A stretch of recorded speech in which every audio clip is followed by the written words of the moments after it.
I don't know if you're paying attention, as I have been, about the issue of book banning around this country.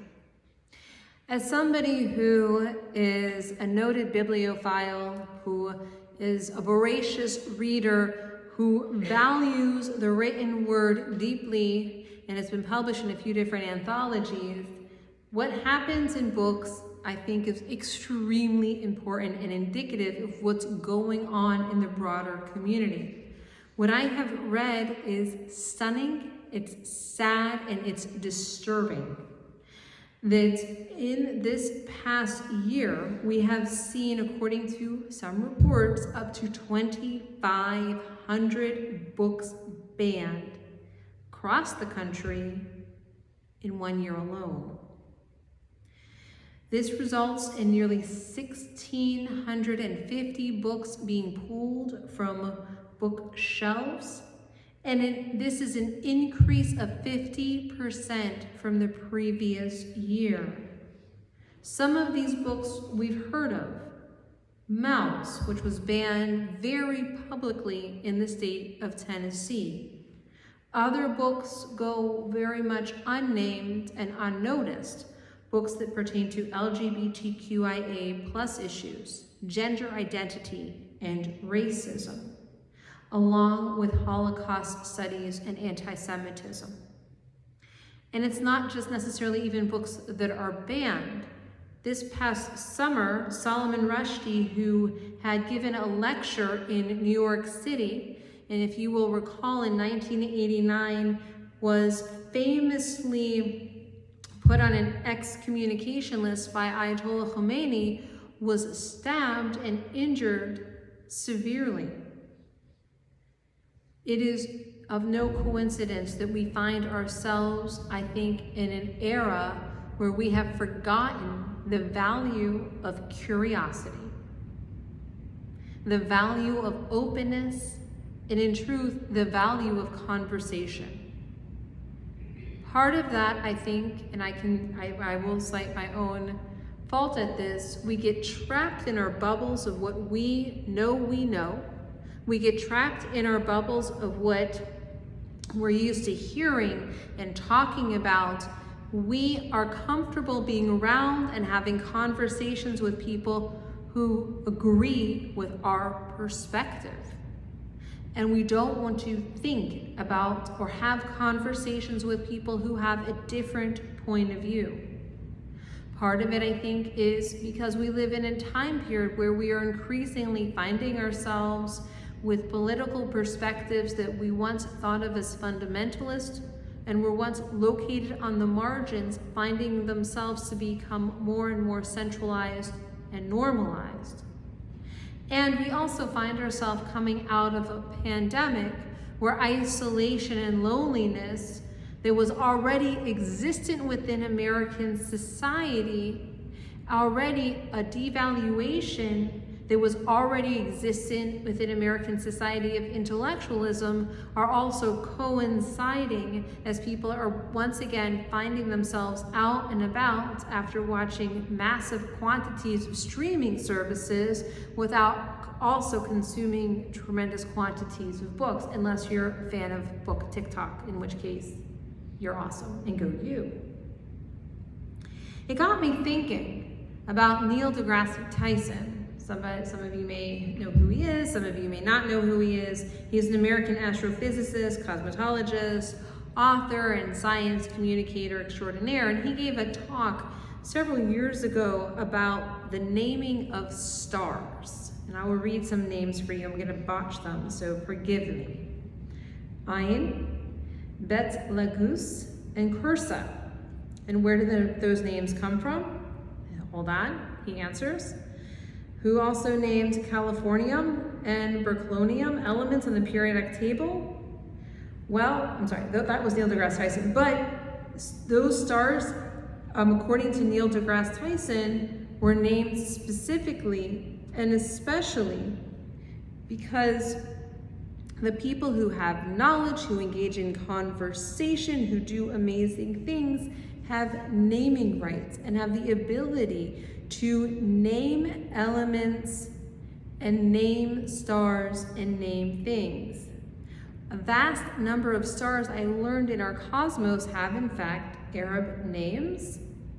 Why? Because at the time when they were named, when astronomy, algebra, and algorithm, and alchemy, were coming into fruition, it also coincided with the Islamic golden age of science, which occurred between the years 800 and 1100.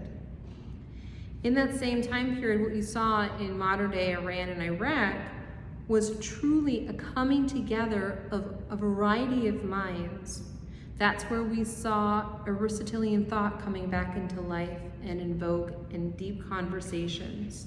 People and philosophers of varied opinions would better their argumentation by having dialogue with one another, regardless of their religion, whether they were Jews, Muslims, or Christians.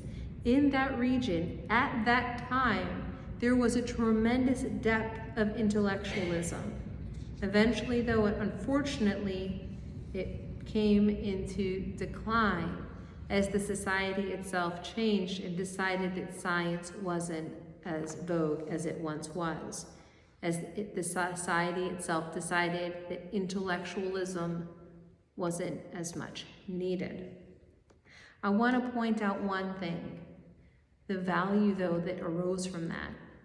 Algebra we still use today, astronomy we use today, chemistry and the development of science we use today, and a lot of the pushing of philosophy we still use as a result of that age. But that age vanished. And just because we had those phenomenal conversations where curious minds came from different perspectives, Neil deGrasse Tyson points out that because of a disruption, because of a fundamentalist push from the religious atmosphere, those conversations ended. And he points out they can end. I'm not saying that what we're seeing today isn't ending. What I am saying is that for me, as someone who loves to read, it is a sad moment when I can't expect students to have access or knowledge of a wide variety of books and a wide variety of perspectives. When the idea of engaging in literary analysis is something foreign and bizarre for people, and I find that sometimes among the students at Mercer, I sit there and I'm like, oh my gosh, I have to remind them and teach them different literary and analytic techniques when I thought that I was going to be going into a classroom teaching Hebrew Bible to begin with. Because at some point along the way, whether it was as a result of the pandemic or decline of intellectualism in general, we've forgotten how to analyze texts. We've forgotten the power of various viewpoints, and we've forgotten that wonderful excitement of curiosity. One of the gifts that I find as a rabbi is opening the Talmud. Why? Well, in case you're curious, it's not the Aramaicism, which can be, even for me, a stumbling block, or the bizarre rabbi's comments on random topics. It's because it is in of itself a preserved moment in time of a phenomenal dialogue. A dialogue that occurred between rabbis who may not even have been alive anymore, but their teachings lived on in their students well after the teacher themselves may have passed. A place where intellectual giants such as Hillel and Shammai's teachings, which were at odds with one another, were preserved for future generations to analyze their perspectives, to deepen their own thought, and to increase their curiosity. What I hope and pray is that as we are coming out of the pandemic, and as we are healing, and as we are coming together and learning how to have conversations once again in person with one another, without necessarily wearing a mask, where we can see the facial expressions of the person in front of us, as part of those moments and that re-interaction, that we get back in touch with our curiosity, that we get back in touch with varied viewpoints. This is the best time of year to do that. After all, Sukkot is happening in just a few days. And one of the gifts of Sukkot is Chachnasat Orchim, of welcoming in guests.